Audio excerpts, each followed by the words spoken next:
Got an idea. Man, I'm living in this house of cedar. Now, again, this has come up over and over again, and I realized yesterday at 10:20 a.m. that most of us have probably never smelled cedar. So I'm going to ask our ushers to come. I got some cedar for you here. So at 10:20 yesterday, I'm sitting at Taco John's, finishing up the sermon, and I'm like, just go ahead and start passing them out as fast as you can. Go, race, go as fast as you can. And so I'm sitting there going, we live in the city. I'll bet a lot of us have never even smelled cedar before. We've never even touched cedar before. So you think about this. David becomes king, and you remember the king of Lebanon sends word to David, and he says, David, I'll send down the timber to make you a house of cedar. Now, you would think, what does that mean? Get their chainsaws out, they're cutting down these big trees, loading them on logging trucks, send them to the mill cuts it all, then they truck it into Jerusalem. How many of you know that didn't happen? I want you to think about the magnitude of this work. Let's build a house of cedar. Okay, so they go up into the mountains, they cut those cedar trees down, then they have to trim those things down, and then they've got to get them all the way down to the coast.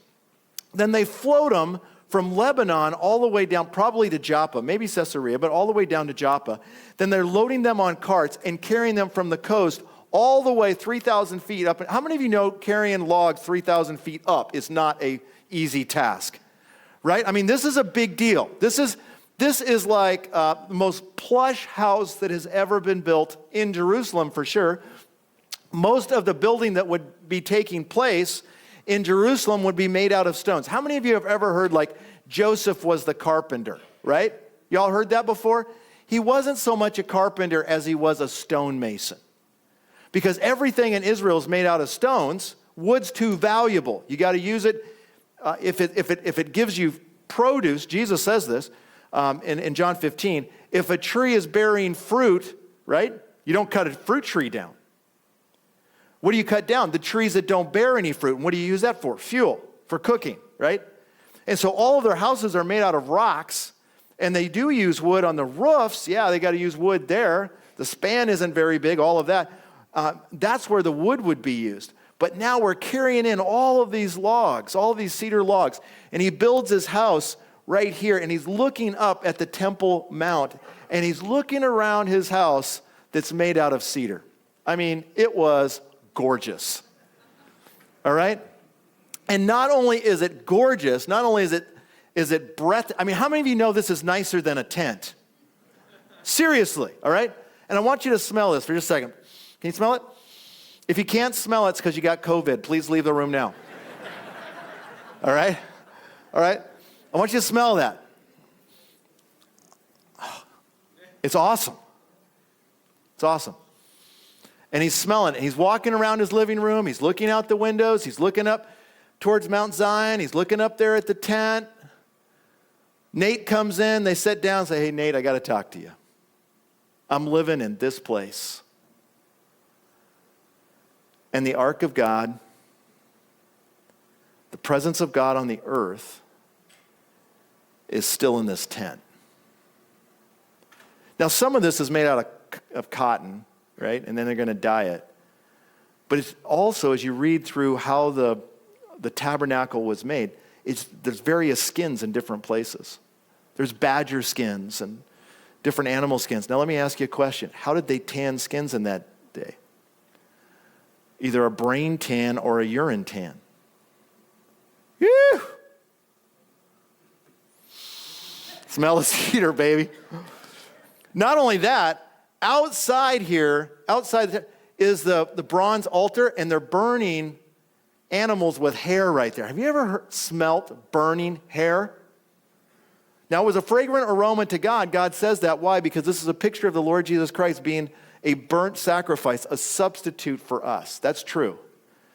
But it is repulsive because our sin is repulsive. And so there's nothing that smells nice about this. And David is in his cedar house.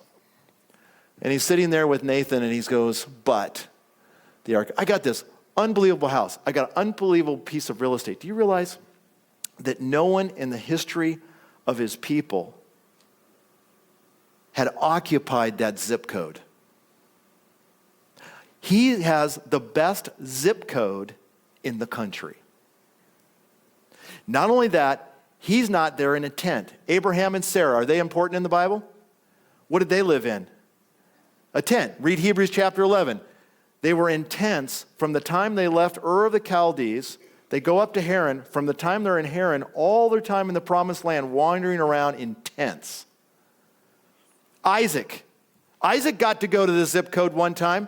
That's where he was put on the altar and he was about to be stabbed, Genesis 26, and God says, don't do that. And God provides a substitute for him. Do you remember that? We studied that. Jacob, tent.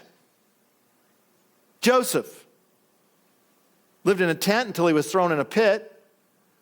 And then he ends up in jail down in Egypt. He ends up being in a palace, but not at the right zip code. Not where God's name has been chosen to be known, Jerusalem. And then you go, Moses. Did Moses ever get to go and live in Jerusalem? How important is Moses to the Bible?